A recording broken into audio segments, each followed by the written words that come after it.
The reason why I stay off the Realistic Trader Discord group, there's a tax section which is very active and there's some great people giving advice and ideas back and forwards, is that my answer to pretty much everything is maybe.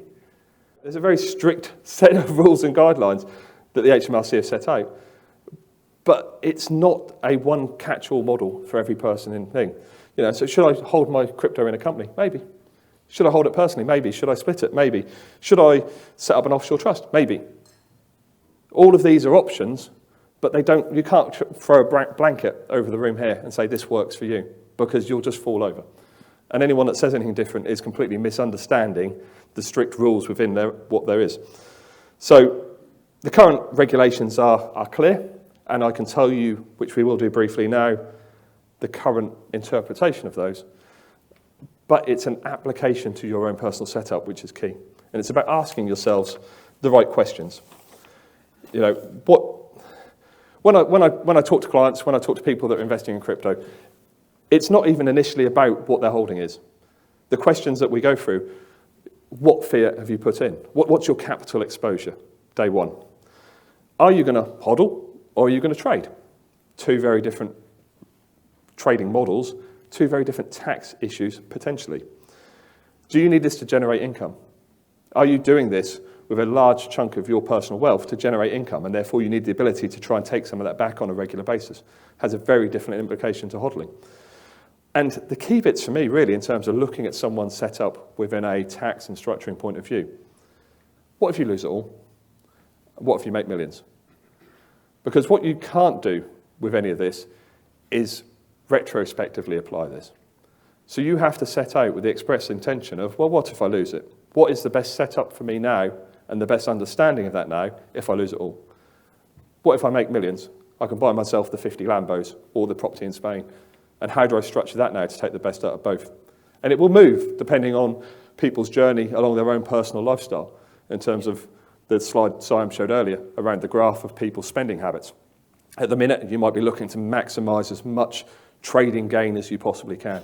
You want to try and make that capital work for you. So your 10 grand investment, you want to actively trade so it's worth £500,000 in 10 years' time. But once you get to that point, you may then be in the next phase of your lifestyle where you want to buy some residential property because you need some passive income. They're questions that have to be asked now in an open and honest way for you to understand where you should be going on your journey. So I'm going to briefly run through individual versus company tax, and these are two of the worst slides in here, but possibly two of the most important. So I'm going to start with tax on individuals. And this is the bit where most people start out. They've put some money into Coinbase, they've kind of gone down the rabbit hole of crypto, and they're trying to understand, well, their focus isn't even on tax, and it shouldn't be at that point. You're trying to look at how you can maximize your capital appreciation. And the HMRC guide for personal tax holding actually starts out, I'm going to read this, excuse me, lunch coming back. Only in exceptional circumstances should HMRC expect individuals to buy and sell exchange tokens with such a frequency, level and organisation and sophistication that the activity amounts to financial trade in itself. So what they're saying there is most people are not traders, it's capital, which is brilliant, excellent, fantastic. We're all capital gains, CGT. It's the lowest possible rate that you're going to pay, 20%. Oh, 20%. After your £12,300 allowance, everyone's happy. We're all in CGT bracket. It's probably the best way of doing it. And that's where everyone initially sets out and thinks that they do. You want to avoid income tax on all possible setups because you're probably earning elsewhere from employment or other businesses that you've got. And the rates very quickly ramp up into 45% if you're having successful years. So we're then looking at the difference between capital gains tax and income tax, trying to potentially keep within the CGT banner. But there's a trap. And this trap's probably more prevalent for the RT community and people who are actively looking at anything off, basically, buying Cardano on Coinbase. Because buying Cardano on Coinbase, even if you're actively trading it, there's not much that you're doing in terms of just trading that singular asset or batch of assets.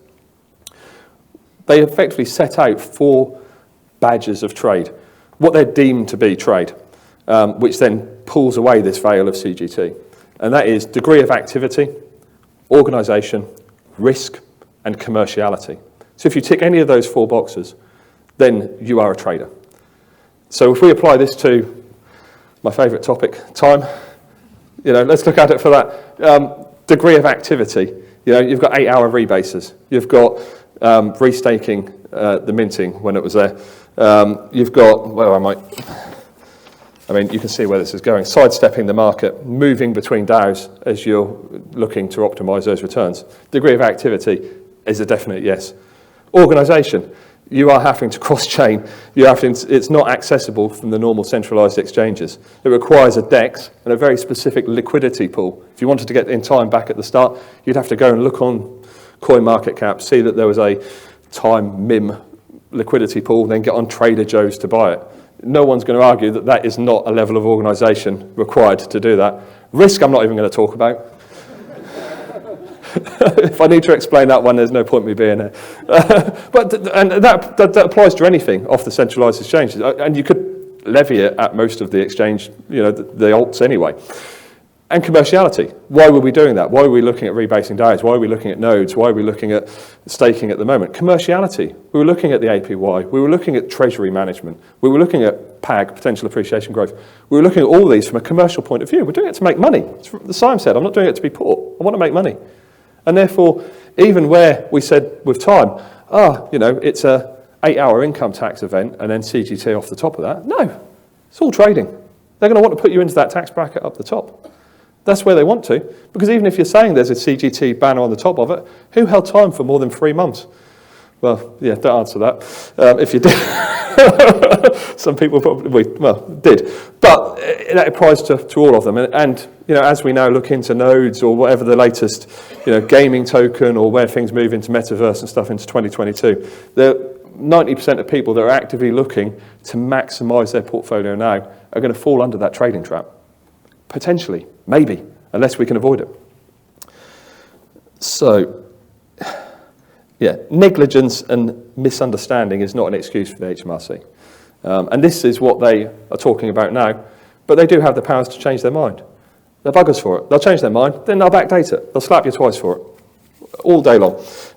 So it's about not panicking, setting out your stalls for what you're doing, documenting the reasons why you're going down a particular route, and having clear, honest conversations with yourself and advisors to make sure that you're maximising the best use of that going forwards. HMRC are not stupid. Let's be honest. They will just slow. There's a difference between slow and stupidity. So then we look at a limited company setup. And this is actually where I feel more comfortable, even though it's not necessarily the most tax efficient way at the moment. So we've got Steve Collins, crypto company in the minute. And at the moment, that will pay 19% corporation tax. And next year, there's a marginal scale, but let's presume we have a good year and we make over 250 grand, then we're paying 25%. And that's before we've taken money out. So that's the corporation tax. Then we have to get the money out to ourselves individually via dividends, salary, effectively other ways of doing it. But a limited company, where it's useful, is it provides firstly, there's some legitimate business expenses you can deduct into there in terms of trading equipment, use of home as office, subscription. And again, about the conversation about where you want to go in the future. You want to buy yourself an electric car, there's good reasons at the moment to potentially put that within a limited company and using it yourself. The benefit in kind on them at the moment is good. That changed. I bought myself a hybrid 7 years ago because it had zero benefit in kind, and then it ended up costing more than the petrol equivalent. So there's always ways that can move. But what it does do, and what a limited company gives you the ability to do, is plan how you look at use of cash and, again, where you are within that corporate decision-making setup. If you've got other companies, it's useful because you can group relieve profits or losses between other companies. But let's presume you're not. This is just Steve Collins, and we're just looking to set up a company to look at my crypto. With a limited company, you have better timing efficiencies around what you do. Within your own personal setup, whatever you happens within that tax year, bluntly, it's going on your tax return. So say I made £1 million, at £1 million profit, if that happened within my personal setup in any given tax year, one way or another, I've got to declare that on there. Now, it isn't until 9 months after the year end that you pay your tax. So I've made £1 million. It's all capital gains. I've fallen nicely within the capital gains bit. I hodled some shib for a year and made £1 million. Sits within capital gains. I've got a 200 grand tax bill. Now, do I take that out and put that aside ready for the tax man? Or do I think, hey, I've done all right here. I'm going to leave that in there and carry on trading it until I pay it in 9 months' time? Of course. Anyone here that says they take it out and put it in a bank account is probably lying. But we know what crypto markets are like. They crash. So then it comes to January, and you've got to pay that corporation tax bill. The market's crashed 75%, and you were sitting there because your method is hodling. So you've got to pay a 200 grand tax bill. You've got 250 grand's worth of crypto to liquidate. So it's forcing you to liquidate crypto at the lowest point in the market. You can't take into account that it's crashed because it's for a prior tax year. So you then have to wait until it gets to the next March, redo your tax return, and resubmit to claim your money back. Now, you'll then be chasing the HMRC for months to get your 200 grand back. So you're sat there with 50 grand's worth of crypto in your bank account. We know what happens with the market. It moves back up again. If you'd have just sat there, you'd be back up at £1 million. But you're sat there with 50 grand that is appreciating, 200 grand that the HMRC is sitting on, because you can't control the use of your funds in that scenario. You can backdate it and you can get it, but you might have missed. It's forcing you to make inefficient decisions based on incorrect market movements for any given period of time. Limited companies give you a better wrapper to do that. You can look at when you submit your accounts and your tax return after the year, and you can do negligible value claims. You can mark to market, you can put post-balance sheet events in, or you can actually reinstate your previous year's accounts and submit them at that point, so you're not making inefficient decisions. It's a very niche example I've given there, I appreciate, but we know what happens. Mother market always bites in the worst possible scenarios. So it gives you an ability to make efficient decisions. What else did I have to say about companies?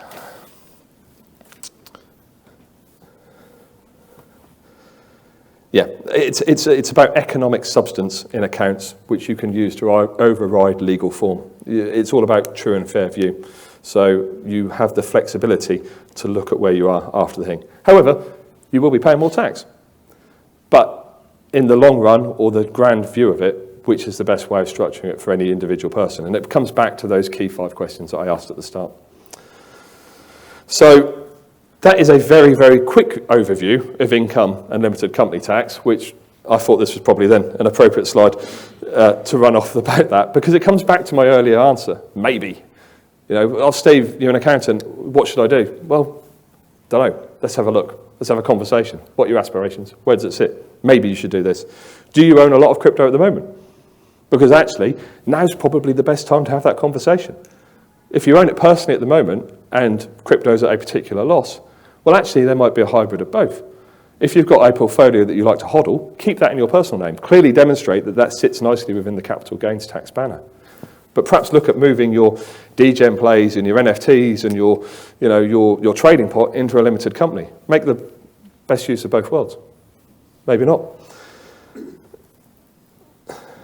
You know, the key to all of this comes back to looking at where your exposure is, but also making sure you're making the most out of not leaving any tax on the table. The HMRC is a self-generating business, effectively.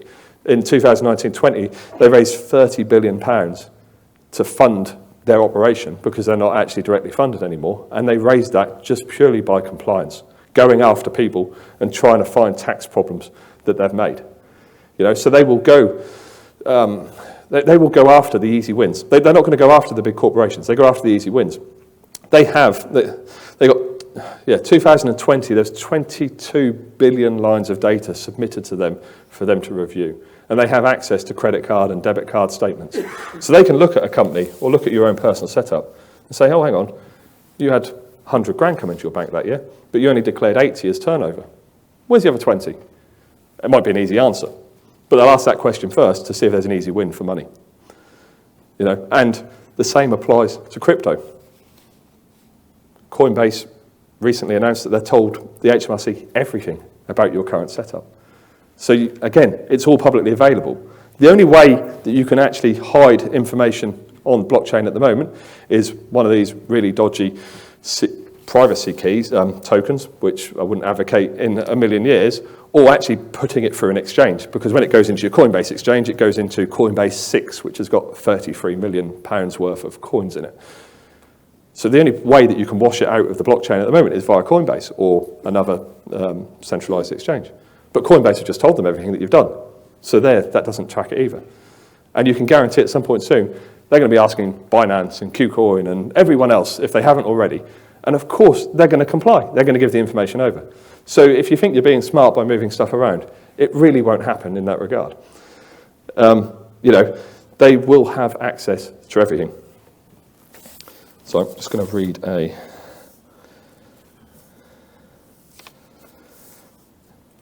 in 2019-20, 80,000 reports were made to the tax evasion hotline.